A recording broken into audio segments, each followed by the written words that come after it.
یہ کلمات ہیں۔ آج میں آپ کے ساتھ جن کلمات کا ذکر کروں گی یہ بہت ہی مجرب، بہت ہی بابرکت کلمات ہیں۔ آپ سب سے گزارش ہے ان کلمات کو دھیان اور توجہ سے سنیے گا، سمجھیے گا، اور ان کلمات کو جتنا زیادہ ہو سکے آج 7 ذی الحج سے لے کر 9 ذی الحج تک چلتے پھرتے اٹھتے بیٹھتے جب تک آپ کا دل چاہے کام کرتے، نماز کے بعد یا پھر ویسے ہی تسبیحات کرتے ان کلمات کو پڑھنے کی عادت بنا لیں۔ یہ دلی سکون اور اللہ کی قربت حاصل کرنے کا بہترین ذریعہ ہے۔ سب سے پہلے آپ نے آج 7 ذی الحج کے دن 4 رکعت نفل پڑھنے ہیں، اور یہ نفل آپ نے 8 ذی الحج کو بھی پڑھنے ہیں اور 9 ذی الحج کو بھی پڑھنے ہیں۔ جو خواتین ان تینوں دنوں میں نوافل نہ پڑھ سکیں، روزے نہ رکھ سکیں، ان سب سے گزارش ہے جو تسبیحات بتاؤں گی ان تسبیحات پر غور و فکر کیجیے گا اور دھیان اور توجہ سے پڑھیے گا۔ جو لوگ روزے رکھ سکتے ہیں وہ روزے بھی رکھیں، جو لوگ ان دنوں میں نوافل پڑھ سکتے ہیں وہ نوافل بھی پڑھیں۔ یہ سال میں صرف ایک بار موقع ملتا ہے اور یہ موقع ہمارے نصیب، مقدر اور تقدیر کو بدل دینے والا ہے۔ اس موقع کو ضائع نہ کریں، اس سے فائدہ اٹھائیں اور اپنے نصیب کو جگمگاتا ہوا خود اپنی آنکھوں سے دیکھیں۔ 4 رکعت نفل ادا کرنے ہیں خالص اللہ کی رضا کے لیے۔ 2 کر کے پڑھیں گے تو زیادہ بہترین ہوگا۔ 2 رکعت نفل ادا کرنے ہیں خالص اللہ کی رضا کے لیے۔ پہلی رکعت میں سورت فاتحہ کے بعد 11 مرتبہ سورت اخلاص پڑھنی ہے، اور دوسری رکعت میں سورت فاتحہ کے بعد 3 مرتبہ سورت الکوثر پڑھنی ہے۔ پھر آپ نے رکوع سجود جانا ہے۔ سلام پھیرنے کے بعد اسی جگہ بیٹھ کر 100 مرتبہ استغفر اللہ استغفر اللہ استغفر اللہ کا ذکر کرنا ہے۔ پھر آپ نے 2 رکعت نفل اگلے ادا کرنے ہیں، اور یہ 2 رکعت نفل بھی خالص اللہ کی رضا کے لیے ادا کرنے ہیں، اور ان 2 نوافلوں کو پڑھنے کا طریقہ ملاحظہ کریں۔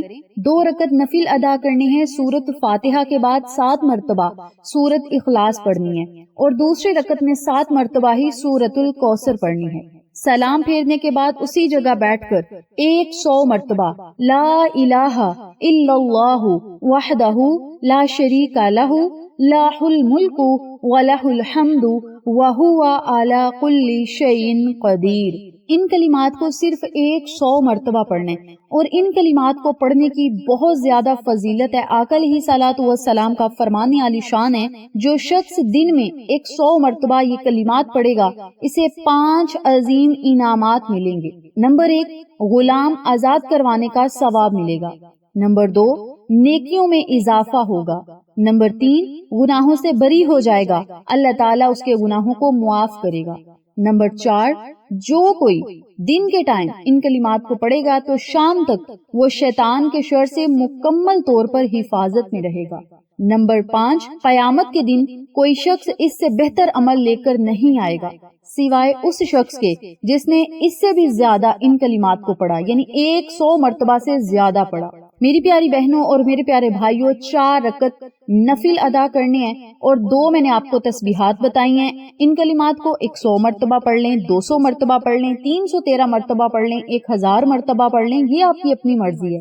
میری پیاری بہنوں اور میرے پیارے بھائیوں، پورا سال انسان دنیا کے کام کاج کرتا ہے، اپنے گھر کے کام کاج کرتا ہے، بیماریوں میں، پریشانیوں میں، الجھنوں میں پھنسا رہتا ہے، لیکن جب یوم عرفہ کے دن قریب ہوں تو ان تینوں دنوں میں جو میں نے آپ کو تسبیح بتائی ہے، جو عمل بتایا ہے، جو کلمات بتائے ہیں، جو نوافل بتائے ہیں، یہ تمام اذکار آپ کو اللہ کے قریب کر سکتے ہیں۔ اور جب بندہ اللہ کی قربت حاصل کر لیتا ہے، رب تعالیٰ اس کے تمام مسائل کو حل کرتا ہے، اسے سکون عطا کرتا ہے، اسے شفائیں عطا کرتا ہے، اس کی زندگی کو خوشحال کر دیتا ہے، اس کی آخرت کو بہتر کر دیتا ہے، رزق دولت کی ریل پھیل اور بارش ہوتی ہے۔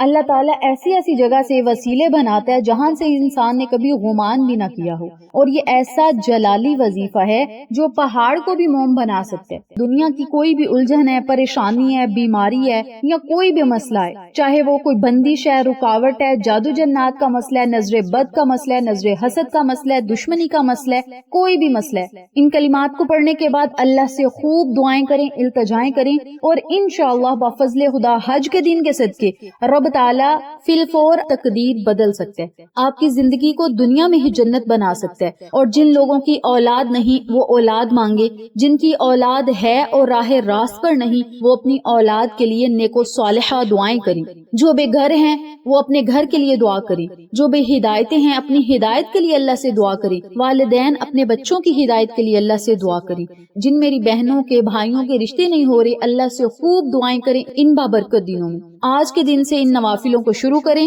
اور 9 ذی الحج یعنی 3 دن آپ نے یہ ذکر پاک کرنا ہے، اور چوتھے دن انشاءاللہ بفضل خدا اس عمل کے معجزات اور اثرات آپ خود اپنی آنکھوں سے انشاءاللہ بفضل خدا دیکھیں گے۔